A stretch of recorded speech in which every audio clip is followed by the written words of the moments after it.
Alors, je n'ai pas encore parlé de comment on procède pour découvrir la synchronicité des événements. La vie demande quand même que nous soyons dans une forme de gratitude.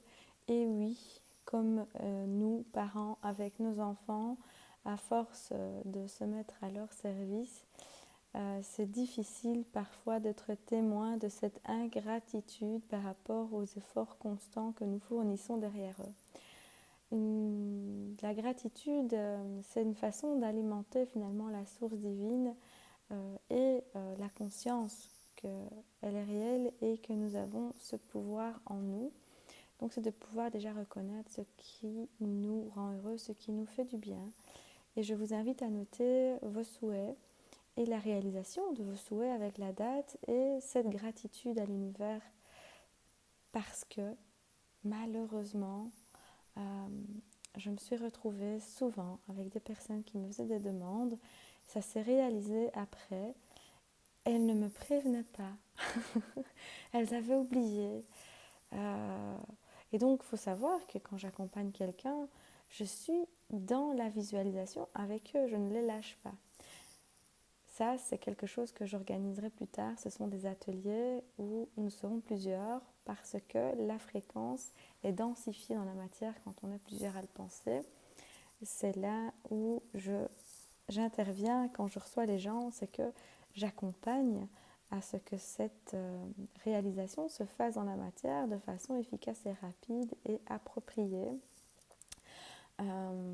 Et donc si on ne me prévient pas, bon ben voilà, en général je le sens, mais ça fait toujours bizarre, moi, pour être honnête, en tant qu'accompagnatrice, de voir quelqu'un qui est dépité, frustré et qui ne rêve que d'une seule chose quand elle arrive, et puis qu'après je ne suis pas, avant la prochaine séance, dans la foulée prévenue. Donc évidemment, je ne le demande pas forcément qu'on me prévienne avant la séance d'après, mais j'ai déjà donc réalisé une séance suivante où la personne switch sur autre chose. Donc moi, c'est totale liberté à chacun. Et puis à un moment donné, je me dis, mais est-ce que c'était pas ça le plus important? Ah mais oui, mais ça s'est réalisé. Et maintenant, c'est ça que je voudrais. Donc, si moi je le vis comme ça, si vous en tant que parent, en tant que conjoint, en tant que frère, sœur, ami, vous vivez des sentiments comme ça d'ingratitude par rapport à des efforts que vous pouvez fournir par rapport à la communauté, ben, il en va de même pour la source divine. La gratitude, c'est important pour tous, pour toutes les énergies. Donc concernant les synchronicités, c'est d'ouvrir ces petites antennes et de commencer à lire les mots autrement, les phrases, les publicités, les chansons qui passent sont porteurs de messages qui vous reviennent. Et là, c'est un entraînement d'observation, de curiosité. Les numéros, ça peut aller dans tous les sens. Ça peut être dans les rêves. Ils sont extrêmement créatifs. C'est parfois même à mourir de rire. Je me rappelle avoir eu une question un jour concernant une relation, à savoir si c'était une relation d'âme jumelle. Et j'avais pas très faim, mais j'ai eu l'idée d'aller me faire un œuf. Et à ce moment-là, ça ne m'était jamais arrivé, sont arrivés 2 jaunes d'œufs dans ma poêle. Et donc là, j'ai éclaté de rire parce que vraiment, j'ai trouvé qu'ils étaient d'une créativité infinie. Mais donc, c'est aussi de savoir se laisser guider. Se laisser guider dans les idées parce que, bon, en somme, j'avais pas super faim et je leur ai dit, j'ai pas super faim, mais ils m'ont quand même donné l'idée d'aller me faire un œuf. Je voyais l'idée d'aller faire un œuf, donc j'ai dû me faire un œuf et voilà la réponse comme elle est arrivée. C'est vraiment du tac au tac. Et vous pouvez demander aussi d'avoir une réponse. Donc là, à nouveau, c'est en fait le vecteur de la loi d'attraction. Concrètement, c'est votre imagination. Quand on parle de techniques précises, eh bien, ce sont des créations d'autres dont vous pouvez faire usage pour vous faciliter l'accès, puisque peut-être c'est plus facile pour vous de suivre le trajet d'une autre personne. C'est ok.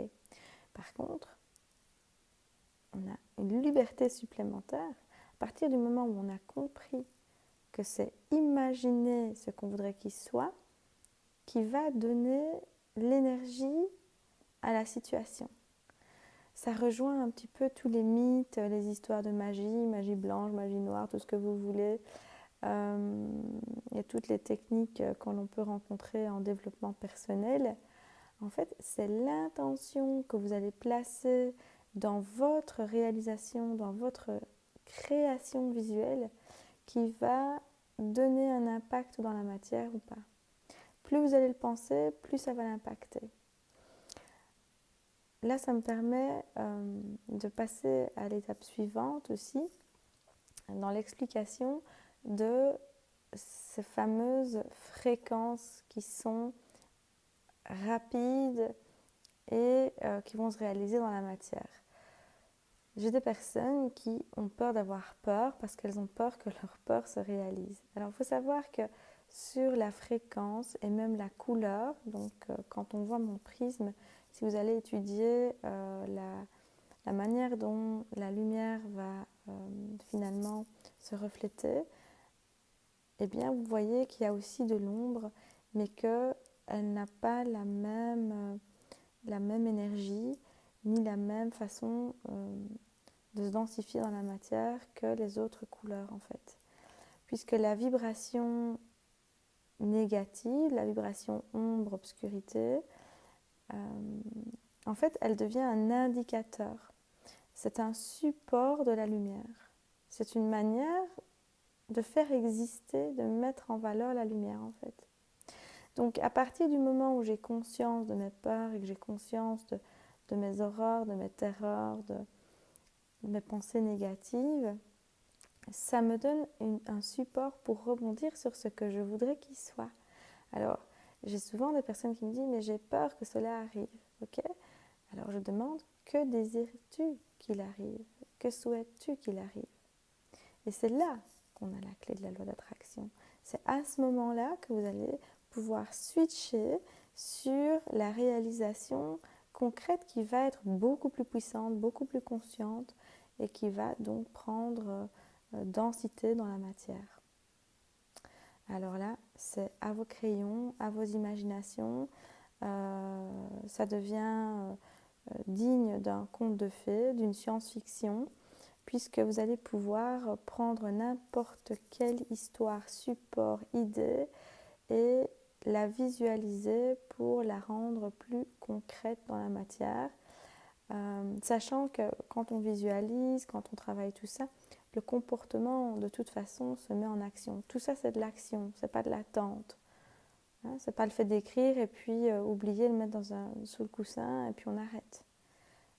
Ça va beaucoup plus loin dans le travail que ça suscite en nous, puisque c'est à chaque fois un réalignement. Le fait de visualiser, de ressentir, d'observer les synchronisations autour de nous, les réponses, ça demande d'être tout le temps en connexion, justement au travers de la foi, au travers de la gratitude et au travers de cette ouverture à la vie.